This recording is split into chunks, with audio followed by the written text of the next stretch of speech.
think we're going down a path that is very dangerous with social media. It's not dangerous in terms of it's not gonna cause bodily harm. No one is gonna be harmed by it.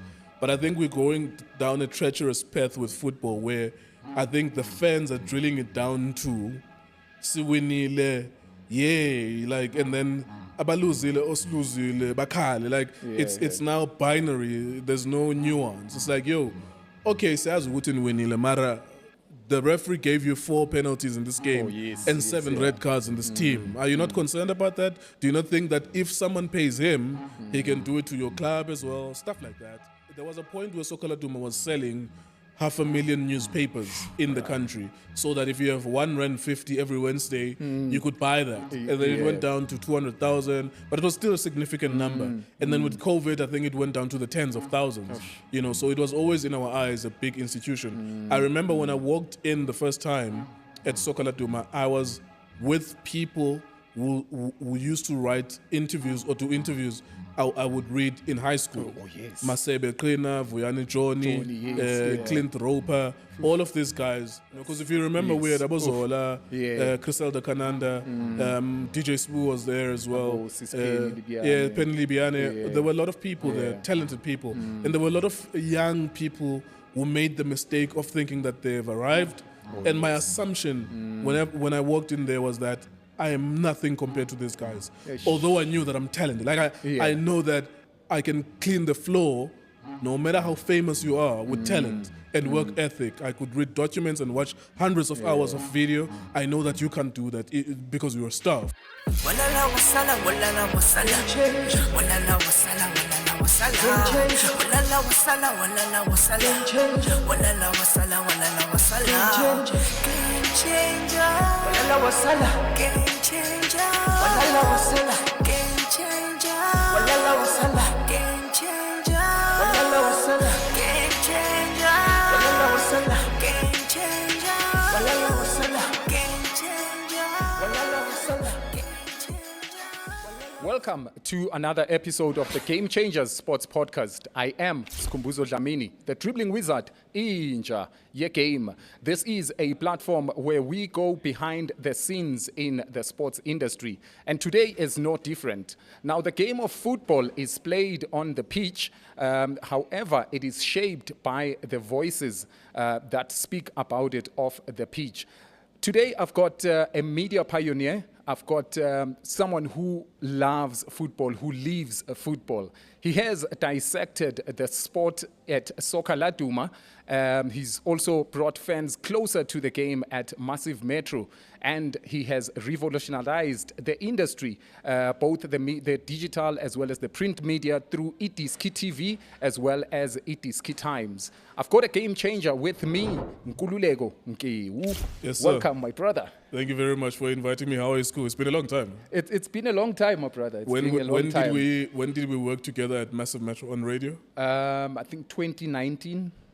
Okay. 2019. You were doing a show with 18 Nkosi and Viewer the Dawn. I was reminding myself last night when you invited me. Yeah. I was reminding myself what was the name of the show that you guys were doing. Yeah, man. I had no idea that you could step up to the microphone because you were the producer of the show. Yeah. Thank you very much for inviting me, bro. No, it's a pleasure, my man. It's a pleasure, and thank you for honoring the invite. I know that. Did you speak from the heart in the introduction now, or did you write it? No, I spoke from the heart, man. I don't believe it. How so? Did you write it or did you speak from? Because producers love writing. You write the opening segment, and we go to the break. People don't understand. Like on radio, true. On radio, people write for they write segments.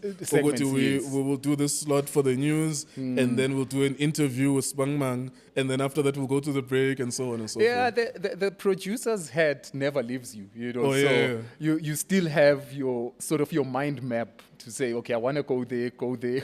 I like taking risks as a presenter. Most of the dopest things I will say at the opening of the Idiski TV videos and the closing, I just say something that I didn't expect to say. Like I like surprising myself by saying it, as long as it's responsible, of course. Yes. But I know that I can always come up with something because I always try. The videos are about the game that happened. We know who scored and who won. But then I always try to bring attention to you that, look, It was Mamelodi Sundowns playing against Orlando Pirates. It is a wonder whether or not these two teams are still fighting in a title race, given that there's a 15-point gap. However, Orlando Pirates have just won against Mamelodi Sundowns. Yeah. Do the Buccaneers still believe? I don't know. Maybe in the fullness of time, we shall find out. In 3 weeks' time, we will know whether or not this was futile or worthwhile. Yeah, but, so I've just said that now on the fly. Yeah, so he's just trying to speak from the heart to describe what you've just seen. Because football is more than just swinile, 1-0. Yeah. I think we're going down a path that is very dangerous with social media. It's not dangerous in terms of it's not gonna cause bodily harm. No one is going to be harmed by it. But I think we're going down a treacherous path with football where I think the fans are drilling it down to siwinile, yay, like, and then abaluzile, osluzile, bakale. Like, it's now binary. There's no nuance. It's like, yo, okay, sayazi ukuthi niwinile, mara the referee gave you 4 penalties in this game and 7 red cards in this team. Are you not concerned about that? Do you not think that if someone pays him, he can do it to your club as well? Stuff like that. You know, understanding as well that sometimes you can win, but if you took a shot at goal from your own half, right? Yeah. A very long range shot and you scored, but that was the only thing your team did. Does that really count as a win? Except for betting, of course. I'm sure you're happy that you won your bet. You know, but doesn't that cause a concern for you going forward that your team doesn't create opportunities? They took 1 shot at goal in their own half and they scored that, and they were defending. The other team hit the post 15 times, for example, in that game. Are you not concerned about that? But in social media, we gloat, and I think that significantly people have reduced their love for football, if they even had it. It has now amplified their obsession for their clubs. They are representing the color edges, like to watch a game and be enthralled by it. Like, I still watch the Champions League, the UEFA Champions League, and be like, wow, this is ridiculous. I just watched Liverpool and PSG going to extra time and penalties. And I was like, oh, wow. And I didn't care because I'm a Chelsea fan. I didn't care of who's winning, who's losing. I don't bet and all of that. I was like, what? This is ridiculous to watch the game like that, first leg, second leg.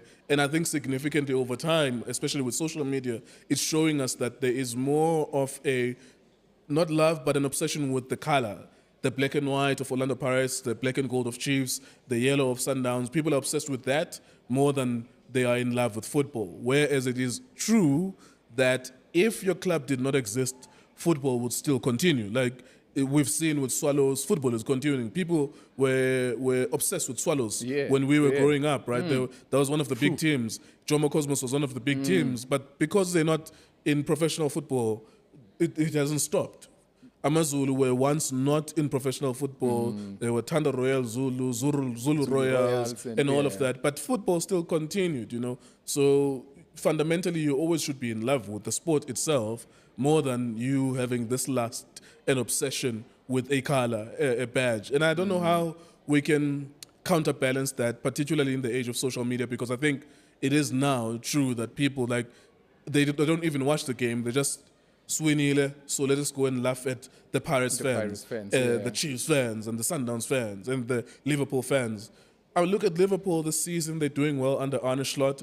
I appreciate that. As someone who watches football, I'm like, oh, okay, nice. That's a great story. It's a big club. They haven't been winning a lot of Premier Leagues in the past 30, 40 years since the Premiership. But at least they're doing it now. They did it with Jurgen Klopp. It looks like they're going to win now. And I appreciate that as a story, as someone who loves football, as opposed to being like, I'm a Chelsea fan since I was a kid, which I am. I can't look at football through the prism of Chelsea. You know, that's limiting. That means I can't watch the World Cup. Like, you know, when I was a kid, when I was 8 years old, I watched most of those FIFA World Cup matches, all Bafana games, which were 3, and then the knockout matches, I watched them. I was enthralled by what I saw, not related to the fact that I fell in love with Chiefs when I was a kid, which is true. But me watching the World Cup had nothing to do with that. I just fell in love with the players that I saw playing football. I watched the 2006 World Cup, all the World Cups literally from the prism of I'm watching a World Cup. I want to see what Germany is going to do. I fell in love with France at the '98 World Cup. They were hosting at home, and, they won. They won you know, it, yeah. so I think the love for football is going away slowly. People are not watching matches. They're not going to the local football association matches, and it shows in that they just look at the score lines and then they talk about that. But anyhow, I'm just putting it out there to the world Yeah. that whoever is listening, like just observe it from yourself as well. Try to see that is it not more important that you love your Chiefs, and then you also love the team around the corner in Katlehong. You support it, which is Yeah. something that I grew up doing. Even in my adult stage, I did that, with participating in local football associations, because football is not just the black and white of Pirates. Yeah, It's more than that. It's being able to go to schools with your kid and then participating in that, coaching kids and stuff like that. Would you say, because as you saying that, I remember a time when, and it was an ugly time for South African football. However, it was an expression of the fans who love not only the club Orlando Pirates, but Sure. who love the football in general. Yeah. And who had become accustomed to Orlando Pirates playing a certain type of football. Sure. I'm talking about the period when Pirates fans flocked into a bus, went to a Pirates training to a certain confront Colin the Erickson, coach, yeah. because they were not happy with the style of football. with the yeah. style of football, Yeah. even though the club was They winning. won the league. You know Gordon what I Higginson mean? won the league, and Yeah, he was yeah. confronted by the fans. Yeah. So mean, I think that- we had that period. I think where- it's not a bad thing. Of course, the confrontation part is bad. Yeah, And you yeah. could argue, because I've spoken to some of the players who were there at the time, and I think this is 2002, Pirates winning the league. It's in 2002, it's either 2002, Santos yes. or Pirates, or it's 2001, one of those years. And the players were like, the players that I spoke to were like, it is also possible that this was orchestrated. But let's assume that the management, instead of me firing you, I would have to pay you if I'm the manager of a company, right? So now, if I create the conditions for which you should be scared or And fearful, end up maybe then you just resign. deciding to resign, Then I don't have to pay you. So that's Yeah. also a possibility. But let's assume that the fans were doing it out of passion. Yeah. I actually think that it is fair for Pirates fans or for Sundowns fans to maintain an ethos of what their club is about, such that if they win the league, let's say, so Chiefs was about to win the league in 2021 under Ernst Middendorp. Oh, yes. And we saw how they were playing. It was Lebogang Manyama on the right-hand side, crossed the ball to Samir Nurkovic, scores with the header. Sometimes Rib Frosler crosses the ball, Samir Nurkovic crosses the header. yeah. It happened for the first 10 to 15 matches of the season. Samir Nurkovic was on 14 goals or 13 goals in the first 10 matches of the season. Chiefs was leading the log. Now, Yeah. it is fair, I think, and I think it's something that I would want from fans to demand from their team. If the fans were to go and confront their club to say, yes, I understand there's a trophy drought, we haven't won. At that point, they didn't win a trophy in 5 or 6 years. Yeah. It was going on 6 years. But we don't want to win it this way, because this is going to create another problem, which was created by the last coach who won something, Stuart Baxter, with the style of play. Yeah. One of the top goal scorers of the team was Matoho and Mashamaite. Oh, It was defenders, crosses, and then you score. And then I think defenders were players of the season. So I think it's fair for fans to remind the club that this is not who we are. And I think assuming that the Pirates fans were not influenced to go and intimidate a coach, I like it in theory that for fans to be able to remind us that that's not who we are. Exactly. And you see it with Sundowns. Like when Sundowns had Coach Mangoba Mngeti replacing Coach Rulani Mukwena, and they changed the style of changed play. it, yeah. And they wanted to have 3 touches before they get to the final third and score a goal. Whereas with Rulani, it was deliberate, it was constructed, it was art. Build up. And Exactly. yes. There was a build-up that was beautiful. It was artistry, But the Sundowns fans would say, that's not us. Yep. You're taking away our soul. That was the fan base saying that. Now, whether or not the coach is going to listen, that's still up to him. He takes the risk of alienating the fan base for the chase of a win, which could have long-term negative effects as well. Because there is a way, if you know how you constructed your goal it is possible, or you have a better chance of reconstructing it. If I That know goal, that yeah. it came from my center back to the midfielder to the wide player to the striker, you have a better chance of recreating it. Whereas if someone kicks it, it hits the defending player by mistake, and then it's an own goal. yeah. It's very difficult to recreate that. Yeah. But I like the idea of fans not violently confronting someone, Oh, but yes, fans even on social media saying, this is not us. Yeah. Yes, we want the league. I think Pirates fans, for example, could take the league now, given that the last time they won the league was in 2012. Yeah. You know, so they would take the league however it comes. You know, yeah, because it's yeah. been so long. But it's not going to take long for them to remind whoever the coach is that this is not This us. is not This us, is not how we exactly. win the league, Yeah. because we have the hits. Pirates didn't start when you started coaching. Yeah. It was there in 1937. Exactly. You know, and Yeah. we played with Ucho Mosono. We played with all of these great players that have played for Orlando Pirates. So Vilagazi, all of them. So it didn't start with you. You're not going to ruin it. Because you are culture in of- transition. Yeah. You coach for 2 years, you're gone. You're out. Someone Yeah. else coaches for 5 years, they go. Someone else coaches for 6 months, they go. Yeah. But our club will remain, like Pirates will still be Pirates with or without you. So I like the idea of that with fans, but not the violent part, obviously. Yeah, no, most definitely. 2016, 2017, you would probably maybe know better. There was a segment on the newspaper Soka Laduma, Sure. or an invite to aspiring writers called Get Published. Yeah. Bruh, Did you write? I was ready to lift my bag to Cape Town because that's how much of an institution Soka Laduma It was. and Unfortunately, they're about to sell. Now they're selling the company. Yeah, If I'm not mistaken. yeah. Either they're selling or they're closing down. But I remember Get Published. Yeah, It man. was an opportunity for normal people like myself and Yeah, you yeah. to write stories so that they can be featured on the website, yeah, of Sokola Duma, yeah. the publication. Because it was selling. There was a point where Sokola Duma was selling 500,000 newspapers in the country, so that if you have R1.50 every Wednesday, you could buy that. And then it Yeah. went down to 200,000, but it was still a significant number. And then with COVID, I think it went down to the tens of thousands.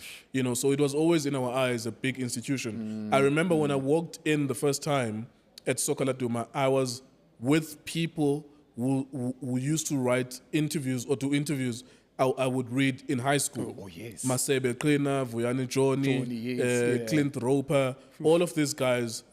Peter Tutoy, of course, the owner of Sokola Duma, he sold it to News 24, Media 24, sorry. Yeah. You know, and when I walked in there, I was so like, it felt like a dream. Because whichever kid is obsessed with football, they want to work in football, or they Yeah. would like to work in work football. in football, Whether yeah. we're doing it as a radio broadcaster, as a TV presenter, sometimes owning a writer football or- club, yeah. you know, anything that's related to football. So when I walked in there, I was so enthralled by it. But of course, you realize that you have the talent. You are equal, if not better, than some of the guys who are there. there, yeah. You know, and that helps you. You know, it gives you motivation. But it was similar to what you're describing. How I got there. Get Published, I used to also write as well. Yeah. Get Published and be featured there. And although I realized at some point, and I was disillusioned with it, but I kind of used that template that they would kind of only take people who are writing about Chiefs and Pirates. Oh, yes. You know, Yeah. and I didn't like that. But at that time, I was ignorant. I didn't know that the audience does not read when it's not Chiefs and Pirates. Yeah. You know, I You realized, thought maybe good writing yes, good writing would get it published. Exactly. Yeah. You know, and then I realized over time as I worked there that the audience doesn't care. You can tell them that someone died at Free State Stars. They don't care. Like they would peruse through it, Yeah, but they true. just want to read about Chiefs. They want to read about Pirates, and to some degree, but significantly less degree Sundowns, Sundowns, and then yeah. Bafana as well if they're in a tournament. So it was something similar to Get Published that got me in there. So I was doing community radio station, also Okay. coaching at Ikasi. I was a secretary of my football association, and then I saw something similar, but now Okay. it was looking for a voice to say, do you have a voice to do football interviews? Because although, as much as Sokola Duma was doing interviews so that they could print them They could to print, be yeah. read, Yeah. they now wanted to have interviews being asked in this fashion, in this format. yes. You're Yeah, asking and you're answering, but people don't read it, they will hear it, right? So when I was doing community radio station, go behind, I recorded my demo for 2 minutes, speaking from the heart again as I was yeah. speaking. Like I literally just went behind the studio, pressed record. I looked at the fixture. It was a fixture that I did there actually. It was a fixture and it was going to be a Soweto derby that weekend. Okay. All right, I said, okay, Free State Stars against Amazulu. An interesting one because both teams are in the relegation battle. At 3 p.m. on Sunday, it's Kaizer Chiefs against Orlando Pirates. Very difficult to find an angle here because both teams are in the top 8, but they're not vying to be champions. They're not going to be relegated either. Yeah. So maybe for browning points or bragging rights, whatever. So I did something like that for 2 minutes, speak from the heart, and then I saved the clip, sent it to Jason, who's my business partner now.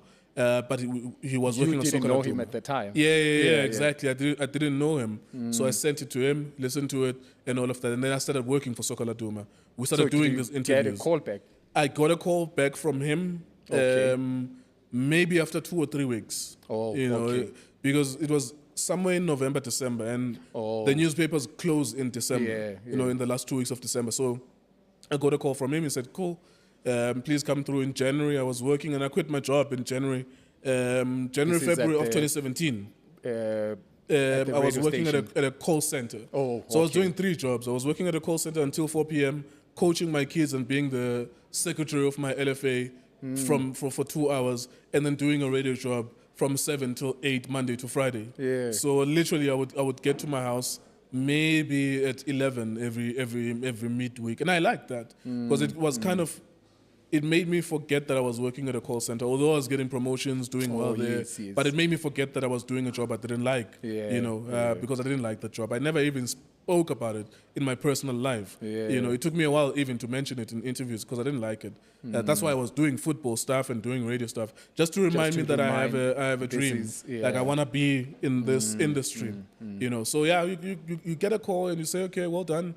Please come through, and then we do a couple of interviews. They were happy, and they paid me actually for the interviews. So it's like, get 6 players or coaches that you can interview to prove that you deserve to work at Soccer Laduma. And I'm like, damn, where am I going to start? But you start somewhere. So now this is. So literally, I'm still at the call center. But then after I leave that office at 4 p.m., I'm going at Soccer Laduma to try and find a way to call players to do interviews. Sure. This is where you come to the reality of some players will say, okay, it's cool, we can chat at 4 p.m. When you speak to them at 4 p.m., they're not there, they're not picking up the call, but they paid me for maybe 1,500 for each interview. If you get a Chiefs or a Pirates interview, you could get up to 3,000 if you're lucky. Sure. So I remember I got 6,000, maybe for 4 interviews, something like that. So it was not just testing you for work so that they exploit it. No, because they were using it for their website as well. And they were quality enough. Because what I was lucky enough that I can listen to thousands of people doing radio shows, doing podcasts, and I can pick up patterns of how they communicate, and I can replicate it. I can repeat how they communicate, with slight adjustments to make it better. So I didn't need training to do interviews for players because I had been listening to players being interviewed for years since I was a kid. So I did those interviews. We're happy, and then we started working Soccer Laduma in March 2017. First year, 2 awards. Second year, another 2 awards, and then the second year would be then 2019. That's when we jumped to come to Johannesburg at Massiv Metro. So it wasn't even that long, but it was a very important period to know when you want an interview with a player, this is who you speak to at a club. So for example, there was a woman called Nomba Sazini. I will never forget her. I'd never seen her. She's a PR at Chipa United. She was a PR. I don't know her personally, but she was always decent to me. Because other PR people, media officers at other clubs, they could swear like they wouldn't say that, but that's the attitude they give you. Just get they give you that negative vibe. So I would always remember Onomba Sazin, and there were former players as well. Sometimes there's a story about Pirates winning the league. You speak to your former Pirates player. Andres Sibula was always a player who picked up my phone call. Exactly, and I didn't know him in advance. Like I didn't know his friend, so that it treats me nice. That's why I'm able to be decent to people when they're requesting stuff, because I remember like there are people that John Tlale. John Tlale is a man that I can call even now, and he would pick up my call, and he remembers, because part of the reason why they like some of these former players get a lot of calls about, what did you think about Pirates losing? And the former player can hear that you're trying to get him to say something negative about Orlando Pirates. Yes, yeah. But what I did when I was interviewing them, I was listening to them, and I would pick up parts that I think I can use for headline, but not the most sensational headline, but something decent that they said. Uguti, no, I like what Orlando Pirates, I like what Chiefs is doing. Yeah. However, I'm concerned that going forward, we are over-reliant on player X or player Y, stuff like that. So basically, I will always remember, I'm mentioning them for a reason, these people, John Tlale, Nomba Sazini, and Anders Sibula, because they were decent. They were decent human beings that would give you interviews, and then sometimes they would say no, but you take it because they're not treating you like a beggar or anything like that. I always remember that. So Soka Laduma was so important for me in terms of how to get yourself in an industry, learning things like how to relate to football clubs, which I've never really learned, because it's very difficult not to be honest because you're going to be visiting a football club next week. Those are kind of the dynamics that are involved there, you know, which is, I don't blame journalists. They have to be there for the press conference once a week. So what you don't want is to ruffle those feathers because your job relies on you getting those interviews. True that. I think you've touched a little bit, you know, by, well, you didn't really say starstruck, but by just being, when you first stepped into Soka Laduma. Yeah. Now, you spent, 2 years there? Yeah. What do you think made it work, man? Because, damn, it was an institution. I think Peter Dutoy was very important for Soka Laduma. He's doing something called Soccer Beat now. Soccer Beat. So we are competing. Me and Nkululeko, Nkewu and Jason Akar are the products of an institution called Soka Laduma, which sold to Media 24 for maybe between 80 and 100 million. I don't know. It could be more. It could be less. The guy who sold it is Peter Dutoy, who's now starting another competing company to Soka Laduma and to us now as well. I cannot not think when I was there that I was so mind blown by how involved he was with the production of the content on the newspaper side, which was making them a lot of money. Because Peter Dutoy used to play football. In the 80s, he was a football player, and he's entrenched in football in that he knows he's got relationships with the agents, he's got relationships with some of the owners, and so on and so forth. So it was easy for him to get stories, easy for him to get angles. There are stories that would break. I think part of the reason why you would be successful in particularly the space, the media space in football, is your ability to break stories that people don't know. True. I mean, if you started, let's say you started a Facebook page tomorrow called Bola News, you will gain 100,000 subscribers or followers within a month or 6 months if you're breaking stories that are not anywhere else. You know, Saleng, this, and that player, that, and so on. You will gain because you've somehow, the audience will see that we get the best news from you. What will help you, of course, will be your journalistic integrity, that you can't report something that is not true. To say that, you know, Ivan Koza is about to sell Pirates, if that's not true. Eventually the audience will catch on. This is false news. So what made Soka Laduma work was I think 70% was Peter. Part of what makes these institutions work as well are the people behind the scenes that are putting in the money. So you can become I'm not the owner of Idiski Media. I'm one of the owners of Idiski Media.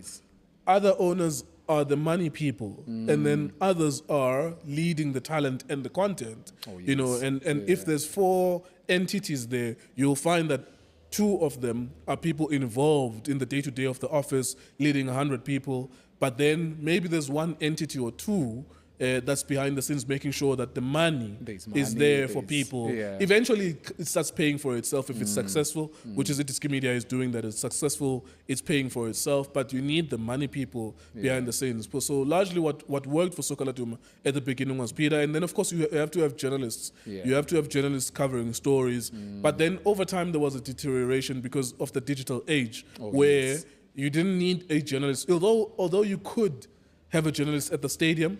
It would be nice for you to do that, but they wouldn't do that. They wouldn't have a journalist at the stadium, for example. It would be someone watching television, Bafana traveling. There was a point when you and I were young where if Bafana Bafana are playing the African Cup of Nations qualifier in Tunisia, City Press would send a journalist there to Tunisia, which is a good thing. But then with digital, unfortunately, it took away that integrity of that work. But the Soka Laduma office for me was the best office I'd ever worked in, even though I've not worked in many places. But that office was the best because it was something similar to this, you know, people with glass offices and stuff like that. It was a nice environment and a nice change up from the call center work that I was doing, which was a very cubicles and, you know, there's a lot of it's cubicles and a lot of people as well, and a lot of noise and a lot of tension. Your manager is about to give you a warning because you were late, stuff like that. At Soka Laduma, it was kind of nice. I know for the journalists, some of them were depressed because they have to chase stories and stuff like that, and you are never really paid what you're worth. But I loved the Soka Laduma office, and Peter Dutoy did a great job of building that paper up. Yes, of course. You could argue about some stories because there was a controversy with Chiefs. In the end, they ended up not giving interviews to Soka Laduma because there was a story about Lucky Baloyi, former Kaizer Chiefs player, and so on and so forth. So some clubs as well, if let's say that Sundowns is about to sign a player, but they don't want the world to know, but Soka Laduma finds that out. Now, there's nothing wrong with Soka Laduma did with breaking the story. With breaking that story, but Sundowns maybe might be in their feelings and say, you know what, we're not going to give you interviews for forward. X time. That's applicable for Sundowns, for Chiefs, for Pirates, for SuperSport United and so on. But another person, Brian Musheshwe at SuperSport, now that I mentioned SuperSport as well, he was great as a media officer. Sometimes you wouldn't get the player that you want, but they understood the importance of media. They were always giving you the interviews and prioritizing the big media space. One big advantage as a journalist to work at Soka Laduma, one big advantage that it gives you is that if you say I'm from Peli FM in Pretoria, you might not get the interview, but if you say you're from Soka Laduma, you will get the interview because they want to be on those newspaper and be the cover story if they can be. Then you spend your 2 years and move up to Joburg. Yeah, I worked with you there, unfortunately. Massiv Metro. How did that move happen from Cape Town to Massiv Metro? So the owner of Massiv Metro, Tyron Willemse, Tiff, he was approached by Leadership 2020, which is, I think, DJ Sbu and Nick Regisford's company, to start Massiv Metro. I wasn't there in that process. Just to give the background that the owner of Massiv Metro was Tyron Willemse, and Leadership 2020 were the partners in that. You know, and when they started Massiv Metro, I remember that they didn't have sports, so they approached Soka Laduma to say, "Can you please help us with sports?" You know, and then I became the voice of the football news and the sports news and so on and so forth. So literally that's how we got an in. So, but in order for us to leave Cape Town, because me and Jason, when we worked together at Soka Laduma, we were having our own studio, which was built by the success of the podcast that we were hosting. Every day we were, me and him, looking at each other like this, you know, and we were talking about the dreams that we had. And the idea for us was that let's go to Joburg and try this out. But then in order for you to do that, you have to find a job in Joburg. Fortunately, Tiff was working together with Massiv Metro, with Soka Laduma to get football news. Right? And I was delivering them. Jason would clean them up and then send them to Massiv Metro. So that's how we developed the relationship. Jason left in 2018, October, and then 6 months or 7 months later, in May 2019, I came to Massiv Metro. Literally, that's how it came about. It's not that we wanted to work for Massiv Metro or not want to work for Massiv Metro. We were trying to find an angle to come to Joburg. Oh, nice. And what was your experience at Massiv Metro? You produced, you hosted. Was it the Massiv Idiski? Was it the... it was. Show with it was Chabu yes, I can't remember the name of the show now. But Massiv Bat as well. Who's this? Chris Bongo. Chris Bongo, yes. Yeah, no, it was. I think Massiv was for me. It was very important for me to in my transition to where I am, to experience that, be in a room full of stars and be solid in the knowledge that you are competent. Oh, You know, because if you remember, we had Abozola, Yeah. Criselda Kananda, DJ Spoo was there as well. Abo Sispeni Libiane. Yeah, Penny Libiane. Yeah. There were a lot of people there, Yeah. talented people. And there were a lot of young people who made the mistake of thinking that they've arrived. And my assumption when I walked in there was that I am nothing compared to these guys.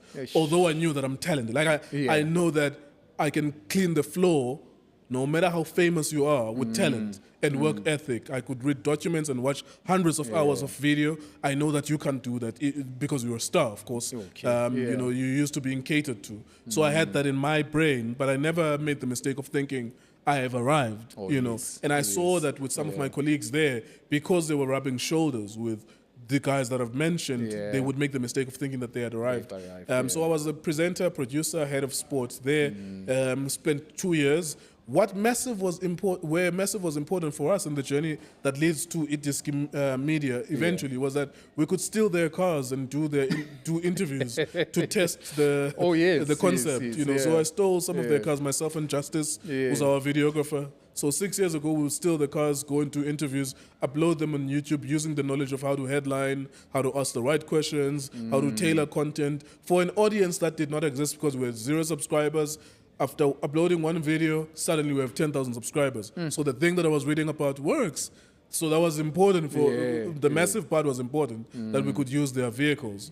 Now, why was it important? Is because eventually, when I'm doing proof of concept, it's like a pilot that this thing is going to work. The owner of Massiv Metro, Tyrone Willemse, I go to him, myself and Jason will go to him and we say, we have done 3 videos on this thing that we are going to call Idiski TV. And these 3 videos, one of them is on 60,000, one of them is on 200,000 views, and so on and so forth. There was 0 subscribers.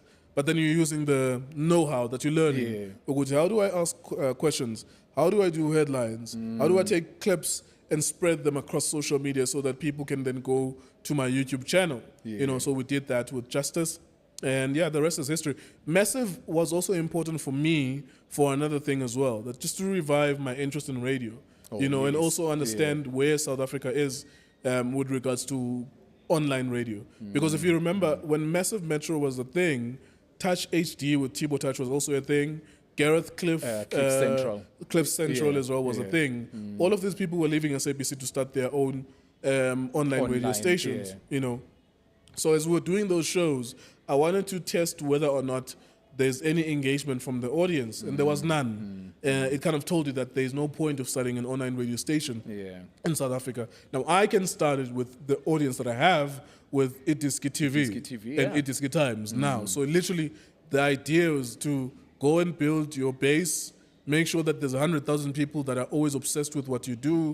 Maybe 10,000 of them will be committed enough to be able to listen to your shows, which is something that we did, basically. So that was one of the lessons as well. The idea of getting stars, put them in a room, do an online radio station, thinking that's going to work. I found that didn't work, but it was important for me to see be in it. that space and exactly, see it. Exactly. And you were there as well. I'm not sure if you concur with this opinion. No, definitely. I had come from an online space, online radio space. Sure. When I came to Massiv, and it was the same thing. And I thought it would be different with Massiv Metro because there were a lot of stars. There were a lot of stars. Only to find, the same results that people that are not calling in, people are not listening. It doesn't work. Even if you're hiring people that have 2 million Twitter followers and all of that, it does not translate into listenership. Exactly, and it can translate. It's just that you must know whether or not those people have legitimate followers in the first place. Because like I'm saying, the point I'm making is that now that we've built Idiski and we know that people are crazy about the content that we do, like Pirates playing against Sundowns, Pirates playing against Chiefs, there is a point where if that match is playing, and this is true, in 1 hour, 100,000 human beings are watching our videos. No, in 1 hour. I can attest to that because I'm one of those 100,000 people. There you go. So you can convince 10% of those people, 10,000 of them, to then listen to an hour-long or 2-hour-long radio station about that match around the match day. So that's literally where I want to pivot to if the money allows and the time allows as well. Yeah. But it's the wrong way around to think you can have a galaxy of stars and start an online radio station. yeah. I saw that it didn't work. I would listen to yeah. Touch HD as well. At the same time, when I was at Soccer Laduma, I would listen to Touch HD online.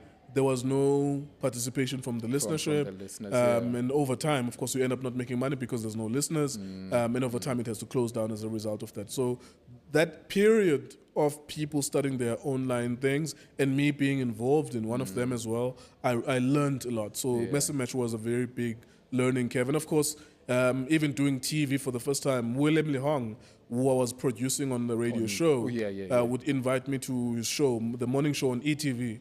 So literally the first month that I'm in Joburg in 2019, I'm on ETV in the mornings, doing a sports segment for 10 minutes. And even there, you just observe how many cameras do you need, how many people do you need. Yes. I'm operating with Justice for 6 years, and we've built something that's worth millions. man. And Justice, then I move into spaces on TV where there's 20 people. I'm like, damn, this is unnecessary.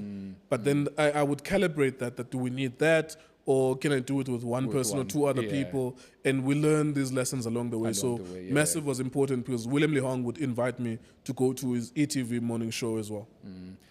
Just in rapping, Nkooks, you've changed the game, you've changed the landscape. I think just in rapping, Idiski Media, what's next? What should we look out for?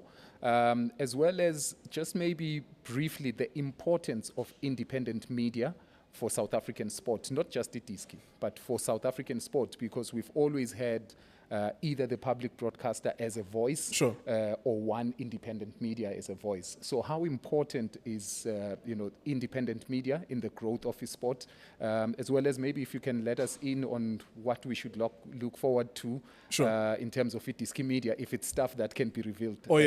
So it's very important when Soccer Laduma sells to Media 24, Peter Dutoy and his partners are the sellers of Soccer Laduma. The transfer of ownership is Peter Dutoy and his partners to Media 24. To Media 24, yeah. Right? And it's worthwhile. It's great for Peter. He starts that.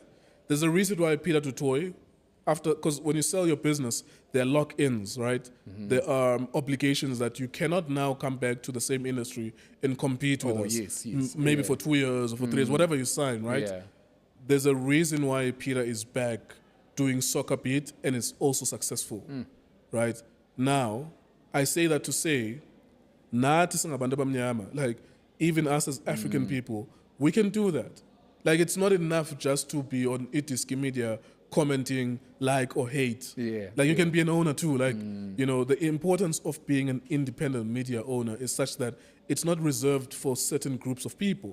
You can do it. I can do it. You can do it. You can struggle through it, but remember that you have to pay people, all of that nonsense. You're not exempt from paying people just because you're black and you're employing other black people, right? But it's important that your role as a person is not limited. I'm making this deliberately, this example, that Peter is back in the same industry that he sold for millions, but is back a few years later, right? And I'm looking forward to that competition because we are competing, whether we care to admit it or not, we are competing now, right? But now it's cool, like, everyone who's watching this now, like, you can do it. It's not enough for us as Africans to participate as spectators in this. And I think Steve Biko even said this as well from a political standpoint as well, that the black is relegated to just being a spectator in a game. He should be paying. He should be playing. And it's not enough. Like, it's not enough just to comment and be a hater of someone and be.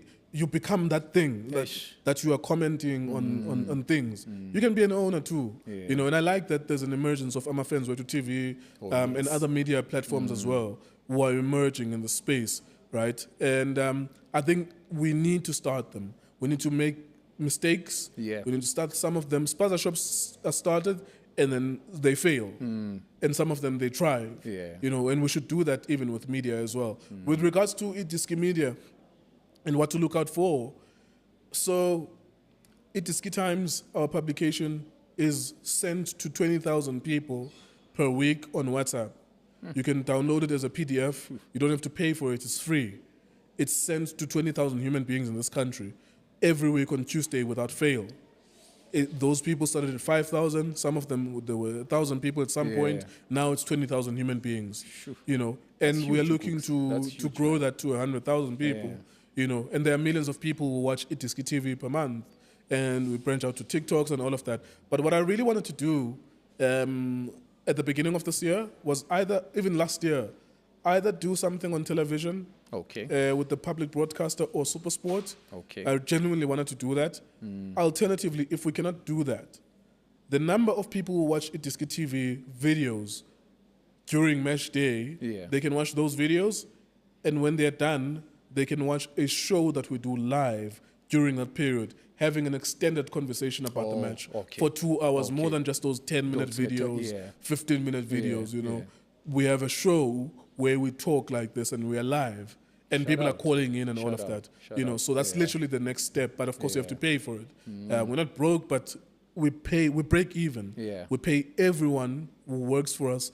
And if we make a little bit more, we reinvest it in the company by doing shows like those. Because that would need someone else. Because I run out of energy by doing Idiski. Someone else would need to host it. If one of our analysts wants to join, and then the fans as well, they call in. We have a show twice a week or 3 times a week where people are calling in and we're talking about football for 2 hours. And we already did that at Massiv, and we would have 50,000 people, 5,000 people listening at the same time, but 50,000 people over the weekend watching a show. So literally that's the next step, and I can do that individually if I find the individual finance for it, or our company Idiski TV or Idiski Media could do it. So that's literally the next frontier. And if not television in terms of SABC or SuperSport, then partner up with Abosoweto TV, Tshwane TV, and they can take some of our content. The community television, original television, Mpumakapa TV, Soweto TV, you know, Tshwane TV, 1KZN. Take this content, broadcast it to your audience, you know, and then we'll find a way in which we can share in the revenue of that, the advertising revenue of that. So that's literally the direction that we'll take in the near future with Idiski Media. If it doesn't happen, we'll continue doing the things that we're doing. The things that you're doing. No, you're doing awesome, my man. Thank you. Thank you so much for honoring the invite. I know that you don't like I don't go coming out. Don't go but outside. yeah, man, thank you so much. And thank you for your contribution to Idiski as a whole in South Africa, man. You really have been a game changer. Keep on doing what you are doing. Can I ask you something? Yeah, sure. Before we close.